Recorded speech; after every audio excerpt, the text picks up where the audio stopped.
네, 안녕하십니까. 정본부장입니다. 네, 지금 시간이 9시 반입니다. 예, 나 20분 맞추려고 상당히 노력해요, 제가. 20분, 딱 20분. 20분이 긴데, 제가 이제 20분 하려고 하는 이유는, 제가 무슨 뭐, 이걸로 이제 뭐, 밥 먹고 사는 것도 아니고, 충분히 또 말씀을 드려야 되고, 또 뭐 민간단체라는 게 그렇게 뭐, 영리를 추구하고 그런 단체는 아니잖아요. 그래서 듣고 싶은 분들은 또 듣고, 근데 이게 생방 리얼 방송이니까 지금 이제 9시 반에 해서 이제 20분, 50분에 끝나서 올리면 10시쯤 올라가잖아요. 거의 뭐 30분 차이죠. 뭐. 어제는 제가 하루 빼먹었습니다. 우리 신임 임원을 하나 영입을 해가지고 26살에 4개국에 능통한 모델이죠. 패션 모델이고, 현재 이제 대학원생이죠. 나중에 영상으로 제가 이제 소개를 드리겠지만, 아무튼 상당히 미인이고, 예. 그래서 이현우 우리 예술감독이 이제 28이라고 해서 가장 어렸는데, 우리 이현우 예술가도 모친님께서 저보다 나이 차이를 많이 나는데, 마찬가지로 이현우 예술감독보다 2살 어립니다. 26이에요. 예. 그래서 미래 전략, 우리 청년의 힘에 미래 전략을 이제 맡을 그런 분이십니다. 여기 뭐 모인 분들은 저도 그렇고 다들 이제 민간단체라는 것은 본업이 다 있으면서 어떤 좋은 일을 좀 해보자 이런 취지잖아요. 그래서 뭐 이걸 가지고 뭐 야망을 실현하자 또는 뭐 밥을 먹고 살자 이런 게 아니기 때문에 오히려 마음이 좀 편해요. 각자들이 또 자기의 잡이 있고 또 각자들의 수입이 있고 그렇기 때문에 정말 어떻게 보면 좋은 취지로 모여 있는 거죠. 그래서 어떻게 보면 오늘도 아마 그런 의미에서 제가 좀 솔직한 얘기를 좀 드릴 수 있을 것 같습니다. 오늘 사실 뭐 좀 약간 건조한 담론일 수도 있는데 제가 이제 그래도 우리 희망을 잃지 말자라는 어떤 제목을 좀 달아봤어요. 예. 지금 뭐 여러 가지로 이제 뭐 대통령 비난하는 또는 뭐 정부를 비난하고 뭐 이런 플랜카드들이 많이 뭐 도시에 있고 이런데 또 올해 뭐 여름부터 뭐 물난리도 나고 이러니까 사실 민심이 흉흉하잖아요.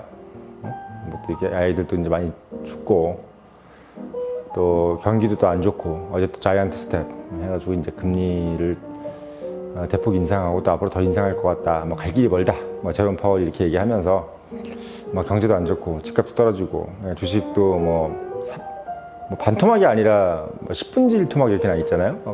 카카오 뱅크 같은 거는 그런 분들이기 때문에 연말보다 많이 가난해졌고 우리 연초보다 2002년도 초보다 대부분 사람들이 좀 가난해졌고 또 부자든 뭐 중산층이든 간에 지금도 또 앞으로 어떻게 될지 모르는 그런 상황이기 때문에 뭐 준전시 상황 같습니다. 제가 봤을 때 준전시 상황. 지금 뭐 북한에서 미사일 쏘고 있고 뭐 700억인가요? 1000억인가요? 뭐 이렇게 쐈다는데 1년 동안 뭐 북한에서 1000억이면 북한에서 쌀을 수입하는 뭐 돈이라 그러더라고요. 참 북한도 참 못 사나 봅니다. 그런 거 보면 참 1000억으로 어떻게 국민들이 다 밥을 먹고 사는 것도 참 이상하고 아무튼 참 여러 가지 지금 안 좋은 상황들이 일어나고 있어요.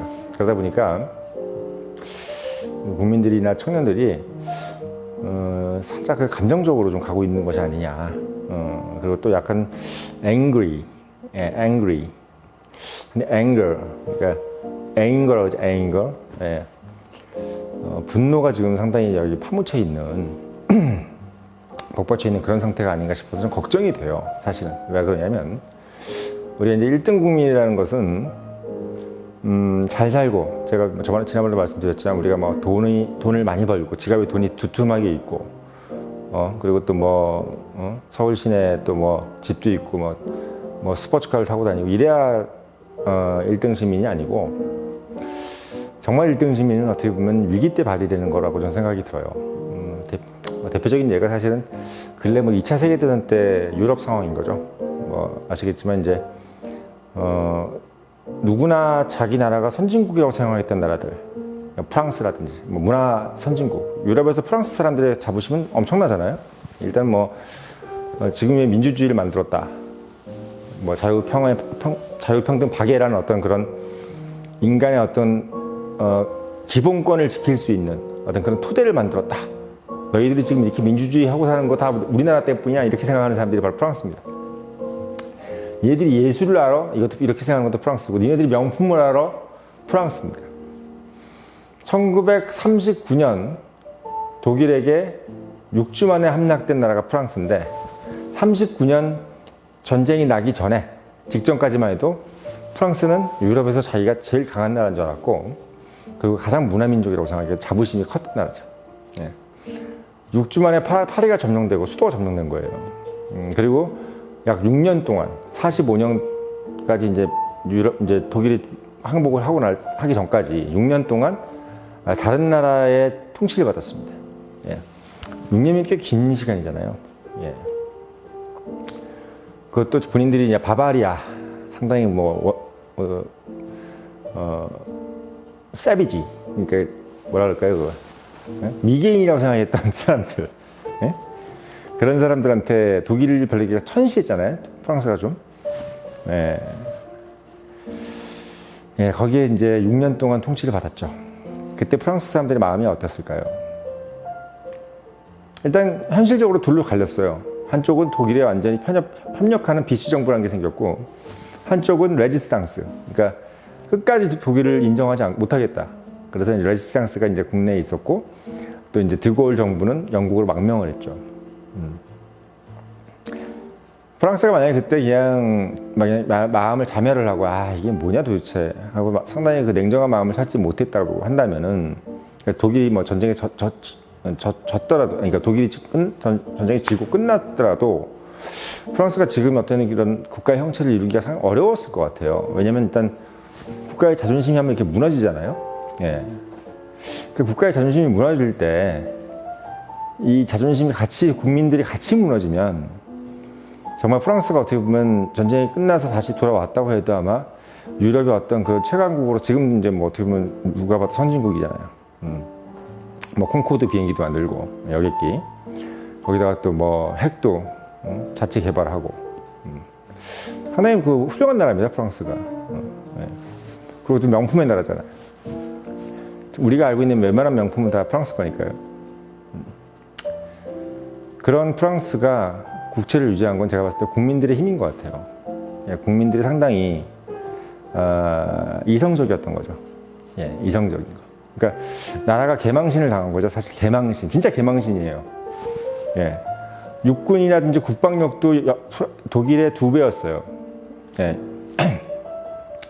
50만 육군이 30만도 안 되는 독일 육군한테 괴멸이 당했어요.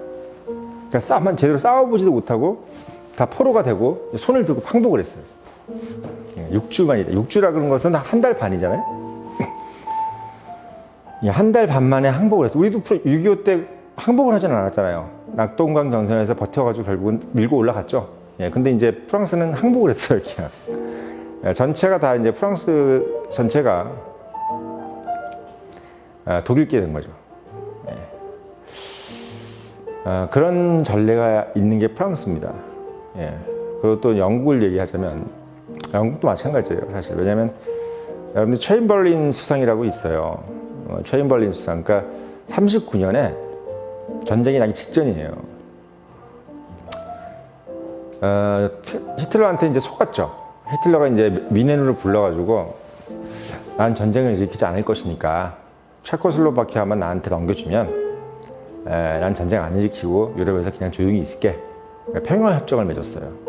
체인벌린이 가서 막 자기 그 협정 맺은 거 가져와가지고, 이 종이를 보십시오, 여기에 평화가 들어있습니다, 막 이렇게 하면서 그냥 자랑을 했어요. 이게 왜 이 말씀을 드리냐면, 영국 국민들이 가장 치욕적으로 생각하는 수상이 바로 체인벌린입니다. 가장 병신이라고 생각하는 수상인 거죠. 왜? 결국 이제 아마 곧 그 약속은 무너졌고, 체코를 병합하고 바로 이제 폴란드 침공으로 들어갔죠. 그래서 폴란드로 들어가면서 영국이 이제 선전포고를 해버립니다. 그러니까 폴란드가 이제 러시아하고 소련으로 반반 나눠졌어요. 그래서 여러분도 아시겠지만 폴란드라는 나라가 정말 어마어마한 수모를 당했어요. 일단 뭐 우리나라로 따지면 뭐 5급 공무원 이상, 그리고 뭐 언론 기자, 그리고 뭐 웬만한 의사, 뭐 그러니까 의사 같은 건 좀 뺐겠죠. 왜냐면 그러니까 지식인들 있죠. 이런 사람들 산으로 끌고 가가지고 육사 출신 뭐 이런 사람들 다 끌고 가서 다 죽였어요. 몇만 명, 몇십만을 죽였다고 그래요. 예, 그러니까 아예 그냥 영구 통치를 하기 위해서 폴란드 사람들 중에서 좀 머리 좀 쓴다는 사람들을 다 산으로 끌고 가서 다 죽였어요. 예. 그리고 이 바르샤바라는 곳에서 어마어마한 유태인 학살이 있었고 그런 게 있었습니다. 그래서 그 폴란드 침공을 하면서 영국이 이제 독일 침공을 하면서 영국이 정신 차려서 이제 선전포고를 하는데 그 체코를 넘겨주는 역할을 한 사람이 바로 최인벌린 수상입니다. 그러고 나서 이제 한마디로 얘기하면 영국이 만약에 그때 정신을 차려서, 그러니까 그때 그 사람들의 평가는 뭐냐면 최인벌린이 정신을 차려서 그때야 독일을 쳤으면 미리 했으면 2차 세계대전으로 일어나지 않았을 것이고, 영국은 그 지긋지긋한 2차 세계대전에 수렁에 빠져서 이 대영 제국의 지위를 잃지도 않았을 것이다, 이렇게 생각하는 겁니다, 영국 사람들이. 그 가장 중요한 건 뭐냐면 런던이 어마어마한 폭격을 당했어요, 히틀러한테. 네, 그래서 막 다 무너지고 막 시민들이 거의 막 한 달, 두 달이 아니라 막 거의 몇 개월씩 지하철에 살고 이랬단 말이죠. 그럼 그때 그 사람들이 그 정부에 대해서 무슨 생각을 했을까요? 야, 이 개새끼들 때문에 정말 우리가 이렇게 고해고생을 하고 정치가들이 정말 무능해서 어떻게 저 히틀러를 믿고 저렇게 해가지고 결국은 저게 유럽을 제패하고 이제는 런던까지 와가지고 폭탄을 투하하게 만드냐, 이게 뭔 꼴이냐라는 얘기를 매일 했다고 그래, 매일 정말. 근데 재밌는 건 그래도 영국이라는 나라도 무질서, 한마디로 얘기하면 케오스 무정부 상태가 되지 않았다는 거죠. 결국은 1등 국민이라는 것은 프랑스든 영국이든 결국은 다시 질서를 유지했던 겁니다. 한마디로 얘기하면 미래에 대한 희망을 놓치지 않았던 거죠. 그러니까 어떻게 보면 이게 지성인인 것 같아요. 이게 지성인입니다. 그러니까 사실 다 누구 탓이 있잖아요. 아니, 뭐 60만 대군을, 50만 대군을 갖고 있는데 우리가 그 세금 내가지고 탱크니 뭐니 마지노선까지 만들어가지고 뭐 철의 요새를 만들어줘서 그렇게 독일을 방비하라고 얘기를 세금까지 줬는데 니네들이 총 한 방 못 써보고 너 지금 그 독일 애들한테 지금 항복하고 이게 말이 돼? 엄청나게 욕을 했다 그래요. 엄청나게. 그 장군들한테 엄청나게 욕을 한 겁니다. 그러니까 우리가 생각할 땐 막 독일 전차가 어마어마하게 훌륭하고, 그리고 뭐 프랑스는 막 그냥 구식을 가지고 있다고 그러는데 그게 아니에요. 당시 프랑스도 상당한 기술을 가지고 있었고, 독일이 막 전차 부대라 그래가지고 막 우리가 알고 있는 그런 막 최신식의 기계가 물론 있긴 있었는데 그 수가 많지가 않았어요. 그러니까 신식은 한 10%, 그 나머지는 다 90%인데 이제 전쟁에서 이제 독일이 우리가 이제 보면 전격전으로 6개월 만에 이겨버리니까 이제 과장된 거죠. 스토리가. 스토리가 과장된 거예요. 제가 독일 좋아하지만 아닌 건 아닌 겁니다. 예, 아닌 건 아닌 거예요. 그래서 제가 말씀드리는 거는 프랑스도 독일한테 어마어마한 치욕을 당했고 그 치욕은 위정자들의 몫이었습니다. 당연히 이제 위정자들의 치욕에 대한 어떤 비난은 위정자들의 몫이죠. 결국 나라를 뺏겼으니까. 이 독일 국민보다 프랑스 국민이 못한 게 돼버렸잖아요. 전쟁에 졌으니까 2등 국민, 3등 국민이 돼버린 거야. 거기다가 영국도 마찬가지예요. 대영제국이라고 그래서 완전히 전 세계를 호령했고 전 세계 4분지를 통치했던 해가 지지 않는 나라를 네가 지금 이렇게 런던에 폭탄이 투하되고 히틀러가 막 잡아먹는다 그러고 이런다는 게 이게 말이 돼? 이게 다 누구 탓이야? 체인벌린 그놈 탓이지. 이 위정자 놈들아, 이렇게 생각하는 거예요. 그게 바로 역사는 돌고 도는 겁니다. 역사는 돌고 도는 거예요. 지금도 우리도 마찬가지예요. 지금 뭐 상당히 여러 가지 재난들이 일어나고 있어요. 맞습니다, 일부. 예, 솔직히 얘기하면 막을 수 있는 인재였죠. 방비를 철저히 했으면 좀 혹시나 하는 마음으로 정말 뭐 용산구청장도 그래 이게 사람 많으니까 좀 조심해야 되겠다는 생각을 한 번이라도 더 했으면 본인이 직접 거기 가면 참가해 보면서, 응? 그리고 자기도 코로나 끝나고 나서 보고 싶을 거 아니에요? 할로윈 자기는 거기 하는 건데. 그러니까 일반적인 상식으로 가서 그냥 저래도 제가 영산구청장이라도 거기 가봤을 것 같아요. 궁금도 하고 재미도 있고 떡도 하나 이렇게 먹으면서. 근데 보니까 야 이상하다 이거. 내가 내 전화로 전화했을 것 같아요. 그리고 이제 오세훈 시장이나 이런 사람들도 이제 어떻게 보면은 뭐 그런데 해외를 안 갔겠죠. 예, 이 코로나가 끝나니까 좀 불안하잖아. 뭔가 이게 왕창 나오고 그러면. 근데 모두 다 풀린 거야 마음이. 아 이제 잘 되겠지. 코로나 해결됐어. 이제 나도 나가야지. 대통령도 좀 마음이 풀린 겁니다. 이게 뭔가 또 낙천적인 약간 스타일이잖아요, 얼굴이. 윤 대통령도 약간 막, 야, 됐어! 이런 스타일이잖아요. 어떻게 보면 상남자, 좋게 얘기하면. 지금 뭐 그분 칭찬하면 뭐 엄청 욕하겠지. 다들 어떻게 보면 반쯤 풀린 상태예요. 경찰청장도 좀 그렇고, 서울시장, 대통령, 또는 뭐 행안부 장관은 제가 봤을 땐 인격이 좀 덜 되신 분이고, 제가 봤을 땐 그런 말이라는 것은 사실 말실수라는 것도요, 그 한도가 있는 겁니다. 말실수는 실제로는 그 사람의 인격을 드러내는 거예요. 우리가 뭔가 실수였다, 뭘 잘못한 실수. 그 실수는 대부분 본인의 인격의 바운더리입니다. 그게 바운더리예요. 그래서 우리가 이제 특히나 이제 그냥 실수도 있는데 이게 되돌릴 수 없는 실수를 하시는 분들 있죠. 그분들은 대부분 다 인격이 좀 모자라신 분인데 제가 봤을 때 이상민 장관은 조금 뭐 서울 법대를 나오고 다 좋은데 일단은 기본적으로 약간 함량이 좀 모자라신 분이 아니냐. 제가 지난번에도 바로 직전에 올린 영상에도 했는데 뭐 한 1700이 넘었더라고 조회수가.